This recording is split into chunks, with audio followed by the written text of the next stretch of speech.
Olá, meus amigos e minhas amigas, eu sou o professor Amaury Silva. Essa é a disciplina de tópicos penais e processuais penais do 10º período da FAD-Vale. Nós vivendo esse momento da necessidade imperiosa por questões sanitárias do isolamento social, eu realço aqui o meu prazer de ter a oportunidade de manter esse contato com a turma. Nós estamos aí à disposição nos nossos canais de interlocução, sobretudo no Google Classroom, e não podemos deixar cessar a continuidade das nossas reflexões a respeito de temas extremamente importantes no que diz respeito à vivência da política criminal brasileira, da questão do direito penal brasileiro, do direito processual penal brasileiro e principalmente no assunto que é objeto da nossa análise nesse encontro,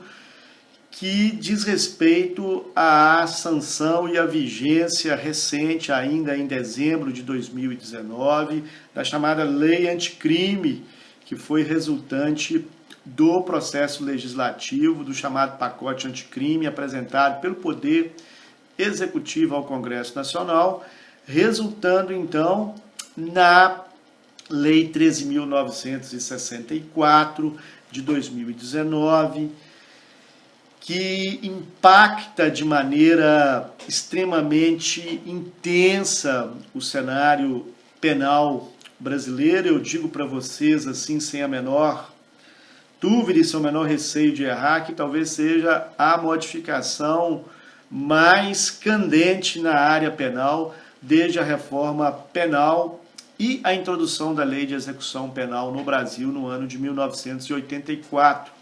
Nós faremos então essa aula introdutória para entendermos um pouco do direcionamento ideológico, doutrinário, dos antecedentes históricos percorridos pelo projeto de lei, pelas discussões que resultaram então na Lei 13.964 de 2019, apelidada como Lei Anticrime. É necessário regressar nessa perspectiva no processo eleitoral das eleições presidenciais de 2018, onde a campanha do então candidato Jair Bolsonaro, que se sagrou vencedor no certame e hoje é o presidente da República, anunciou como uma das promessas de campanha, como uma das linhas programáticas do futuro governo, um endurecimento do sistema penal, articulando uma atuação no que diz respeito ao combate à chamada criminalidade formada por infrações penais mais graves, a perspectiva de atuação nos atos chamados de corrupção e principalmente nos crimes hediondos. Então formou-se um tripé dentro da lógica de alteração da legislação penal brasileira, ao entendimento dentro daquela plataforma político-ideológica de que a política criminal brasileira deveria ser impactada por esse direcionamento. Em um segundo momento, nós podemos também recuperar como antecedente histórico o evento policial, judicial, que veio a ser intitulado nas mídias sociais, pela imprensa de uma maneira geral e assimilado pela população também de uma forma genérica, a chamada Operação Lava Jato, que foi o maior evento que a persecução penal conseguiu fazer no Brasil no sentido de desvencilhar o funcionamento, digamos assim, as entranhas do abuso de poder político junto com o abuso de poder econômico. Então esses dois fatos historicamente marcantes na cena histórica brasileira recente, eles incidiram de maneira direta na composição do modelo, do perfil daquilo que resultou na Lei 13.964 de 2019. Digo que não conheço recentemente nenhuma outra alteração com tamanha profundidade, que só para vocês terem uma ideia, foram alteradas 14 leis através da 13.964, vai requerer de nós, vai exigir de nós, juristas, estudantes, candidatos a concursos, nós que estamos agora finalizando a graduação, com um pé na pós-graduação, com um pé na atividade profissional em qualquer âmbito, que façamos um estudo sistemático,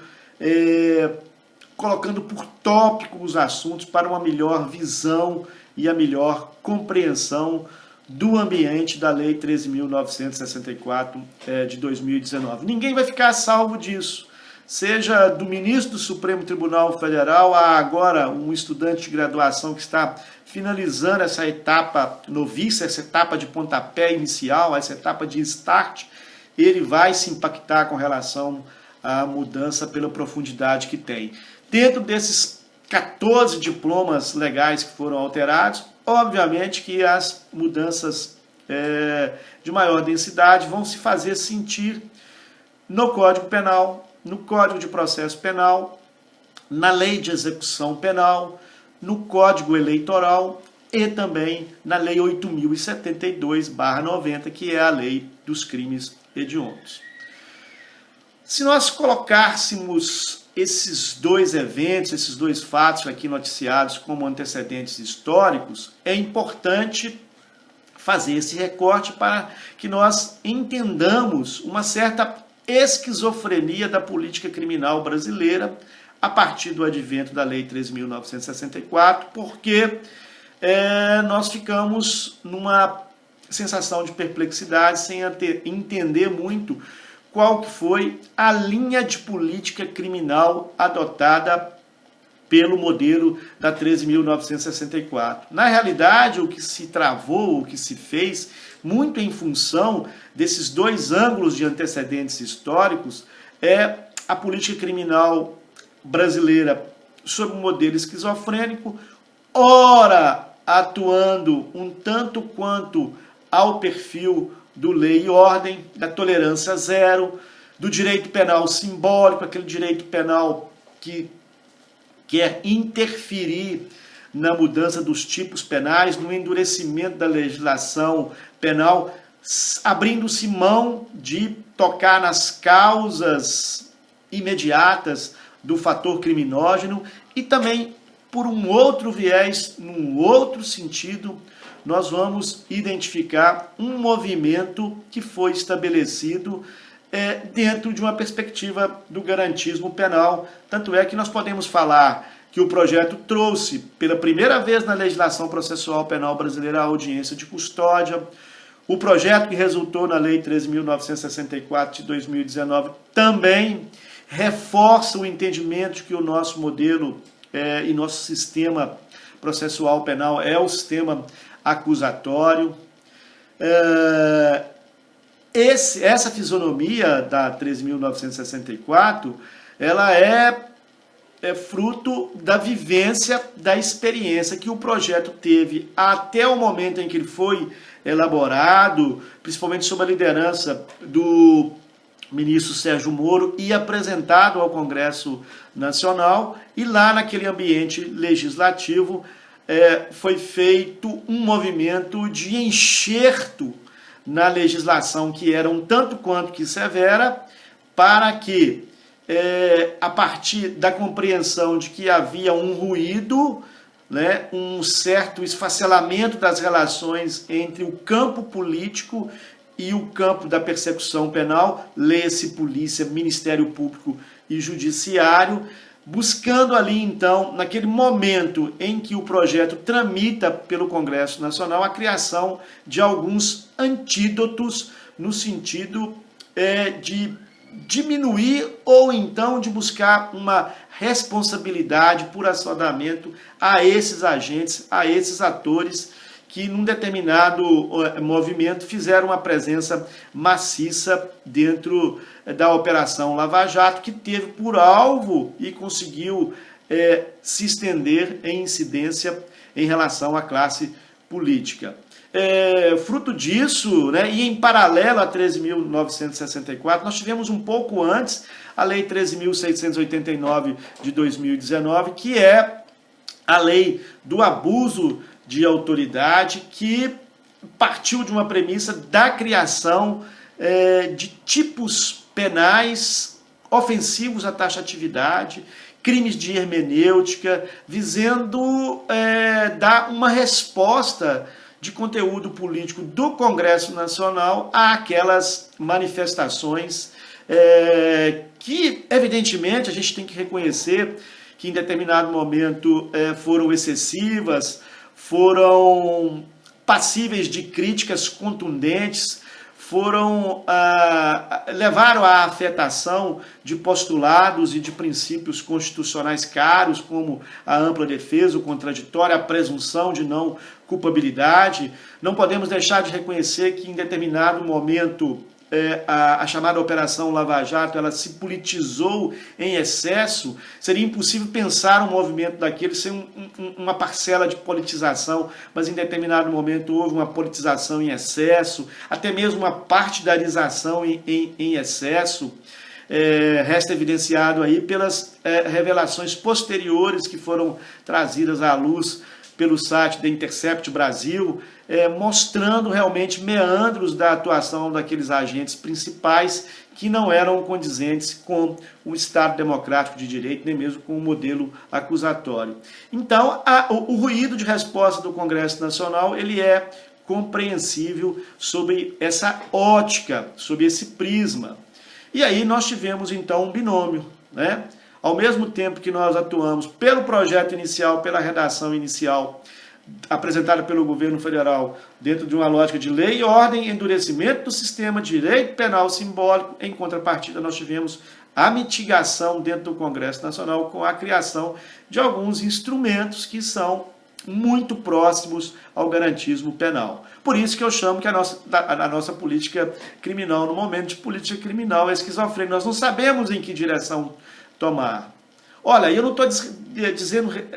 fazendo referência ou dizendo respeito à mediação fundamental que o Congresso Nacional deve fazer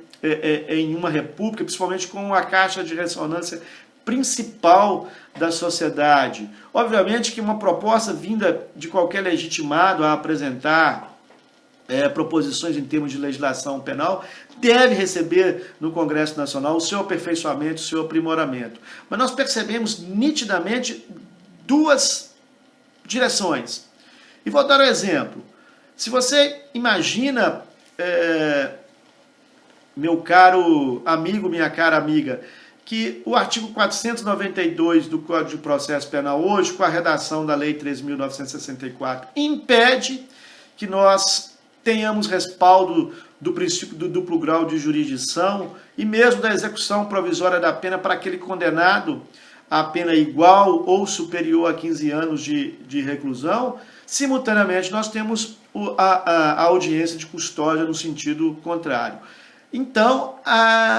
ou foi chantagem política, não houve uma harmonização do projeto para que ele tivesse mais ou menos um senso médio. Virou-se uma colcha de retalho.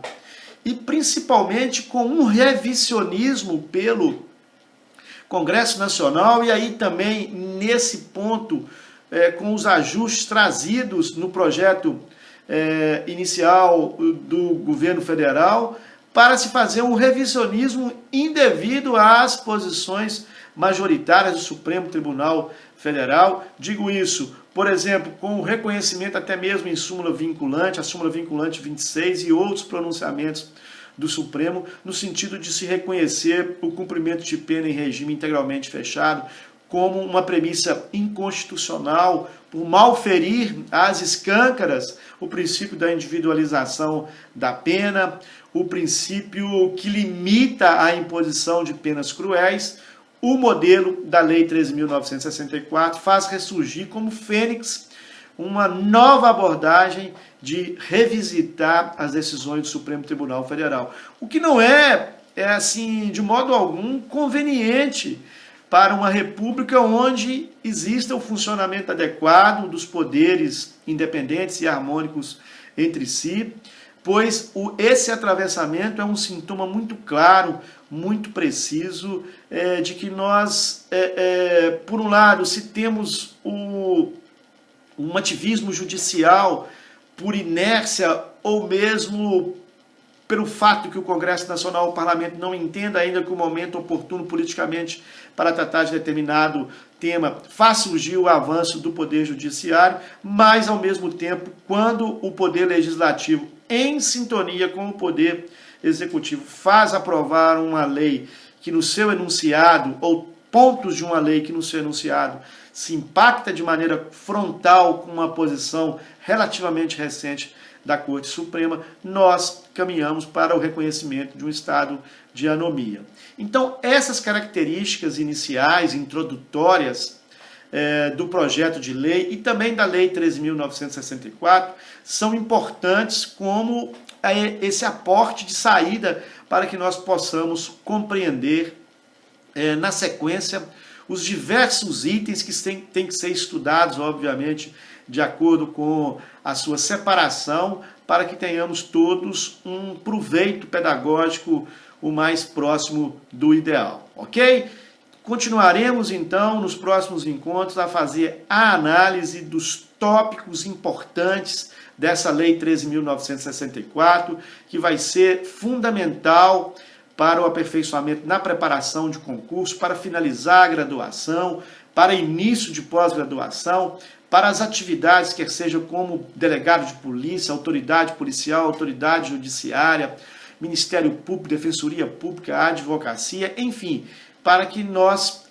possamos balizar o estudo das ciências criminais de maneira bem adequada, de maneira bem próxima do que é a atualidade. Um abraço a todos, estaremos juntos brevemente.